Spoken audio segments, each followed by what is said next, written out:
அனைவருக்கும் ஆனந்தமான இறைவணக்கம். முருக பக்தர்களே, உங்கள் குடும்ப நன்மைக்காக, உங்கள் குடும்பத்தின் எதிர்காலம் நன்றாக இருக்க அற்புதமான முருகப்பெருமானுடைய திருநாமம் ஓம் கார்த்திகேயாய நமோ நம, ஓம் கார்த்திகேயாய நமோ நம, ஓம் கார்த்திகேயாய நமோ நம என்று ஒவ்வொரு வாரமும் வியாழக்கிழமை மாலை 6 மணிக்கு மேல் இரவு 10:30 மணிக்குள் ஏதேனும் ஓரிடத்தில் அமைதியாக அமர்ந்து 108 முறை இந்த நாமத்தை மனதிற்குள் ஜெபம் செய்யுங்கள். முடிந்தால் கையில் மகா வில்வவேர் வைத்து சொல்லுங்கள். ரொம்ப அற்புதமான பலன்கள் கிடைக்கும். ஓம் கார்த்திகேயாய நமோ நம.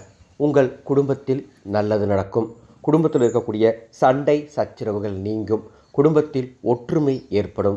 கணவன் மனைவிக்குள்ள புரிதல் ஏற்படும். குழந்தைகளுக்குள்ள அன்பும் பாசமும் அதிகரிக்கும். இந்த மந்திரத்தை நீங்கள் சொல்ல சொல்ல அற்புதமான பலன் தரும் முருகப்பெருமானுடைய 4வது திருநாமம் இது.